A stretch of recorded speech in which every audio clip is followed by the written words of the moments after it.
G.K. Chesterton, 1874 to 1936, was a great English writer in both senses of the word.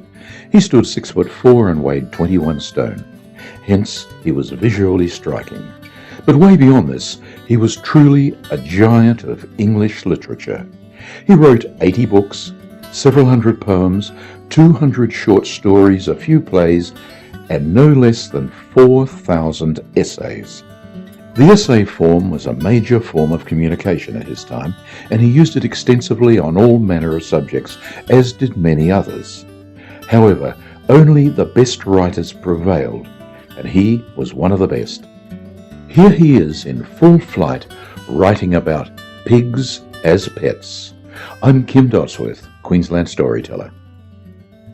A dream of my pure and aspiring boyhood has been realized in the following paragraph, which I quote exactly as it stands.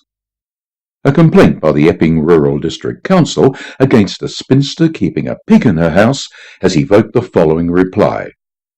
I received your letter and felt very much cut up as I am laying in the pig's room. I have not been able to stand up or get on my legs. When I can, I will get him in his own room that was built for him. As to getting him off the premises, I shall do no such thing, as he is no nuisance to anyone. We have had to be in the pig's room now for 3 years. I am not going to get rid of my pet. We must all live together. I will move him as soon as God gives me strength to do so.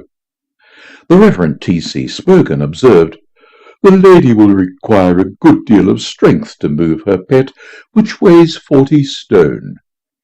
It appears to me that the Reverend T.C. Spurgeon ought, as a matter of chivalry, to assist the lady to move the pig, if it is indeed too heavy for her strength.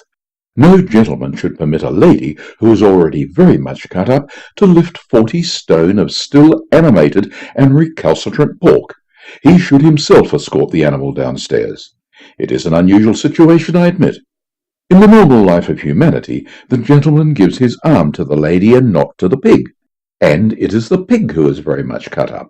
But the situation seems to be exceptional in every way. It is all very well for the lady to say that the pig is no nuisance to anyone, as it seems that she has established herself in the pig's private suite of apartments. The question rather is whether she is a nuisance to the pig. But indeed, I do not think that this poor woman's fad is an inch more fantastic than many such oddities indulged in by rich and reputable people.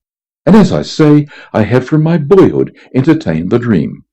I never could imagine why pigs should not be kept as pets.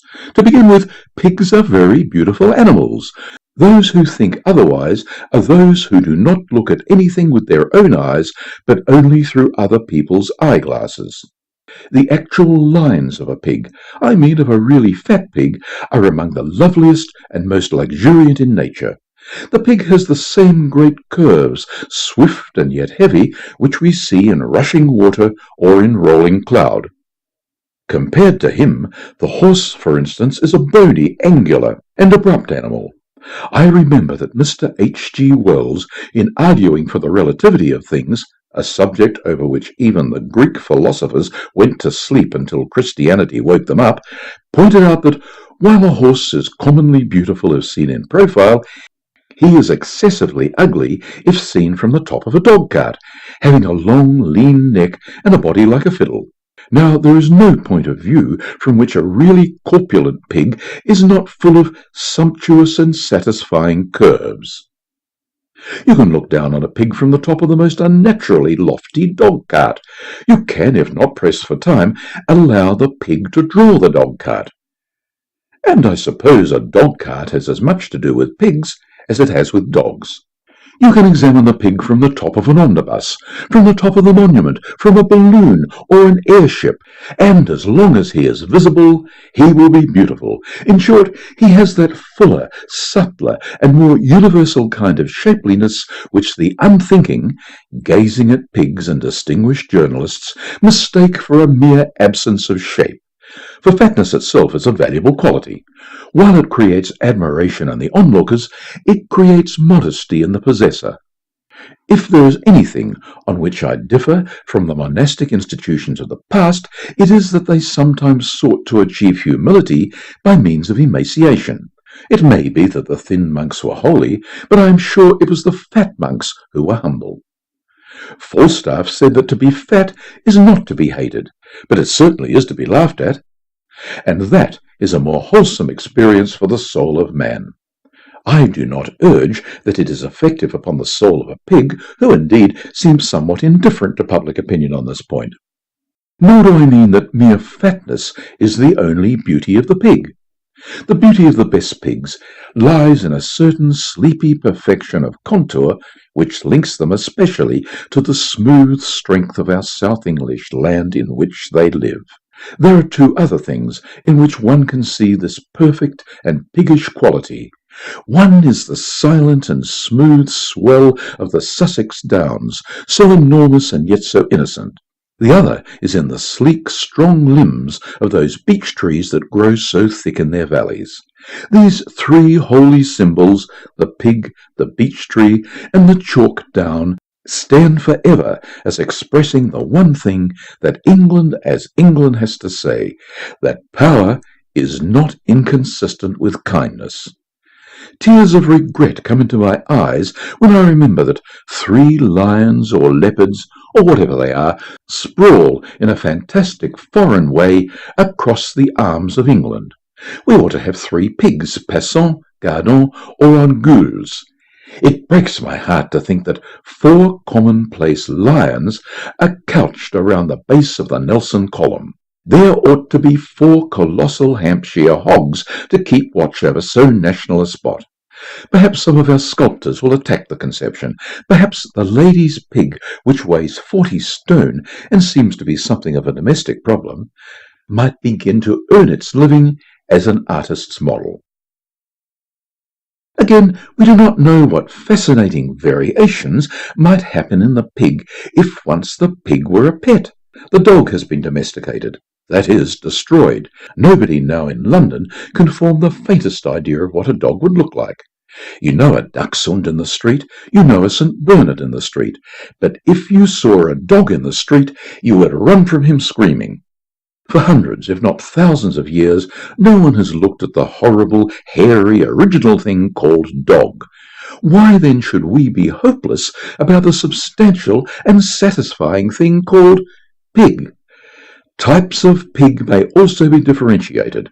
Delicate shades of pig may also be produced.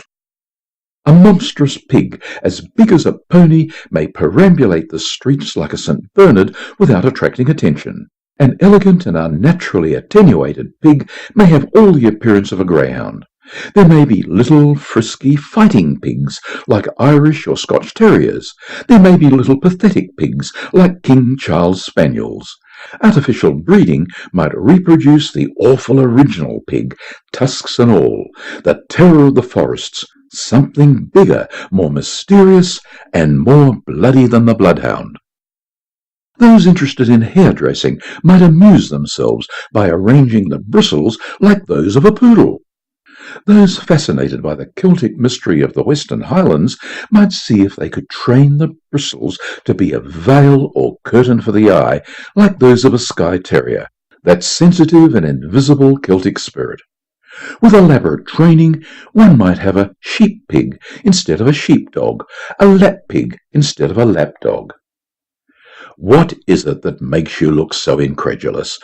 Why do you still feel slightly superior to the poor lady who would not be parted from her pig? Why do you not at once take the hog to your heart? Reason suggests his evident beauty. Evolution suggests his probable improvement. Is it perhaps some instinct, some tradition? Well, apply that to women, children, animals, and we will argue again. You've been listening to an essay by G.K. Chesterton titled On Pigs as Pets. I'm Kim Dodsworth. I'll be back this time next week, and I'll have another short story of quality for you. Till then, goodbye.